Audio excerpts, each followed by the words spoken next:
বন্দে পুরুষোত্তমম।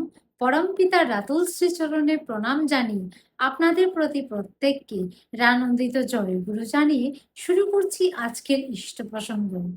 সংসার জীবনে মায়েদেরকে কেমন করে চলা উচিত, পরম প্রেমময় শ্রী শ্রী ঠাকুর কি বলে দিলেন, সেটা আমি আজকের ইষ্ট প্রসঙ্গে তুলে ধরার চেষ্টা করছি। একটি মা একখানি অত্যন্ত ময়লা কাপড় পরে একটু দূরে দাঁড়িয়েছেন। শ্রী শ্রী ঠাকুর রহস্য করে বললেন, পুজোর সময় পরবার জন্য জামা কাপড় গুছাইয়া রাখিছিলি, তাই না? মাটি লজ্জিত হয়ে বললেন, না, এটা কাচতে হবে, বড় ময়লা হয়ে গেছে।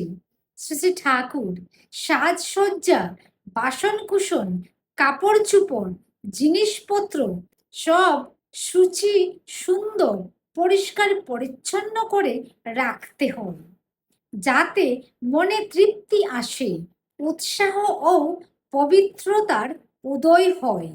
তোদের হাতে সংসারের সবার জীবন, তোমাদের কাজকর্ম, আচার ব্যবহার, চালচলনের ভিতর দিয়ে সংসারের মানুষগুলি যদি ফুটে উঠবার প্রেরণা না পেয়ে মিইয়ে যাবার খোরাক পায়, তাহলে সংসারে লক্ষ্মীশ্রী ফুটে উঠবে কিভাবে? বারবারন্তই বা হবে কেমন করে? জয় গুরু।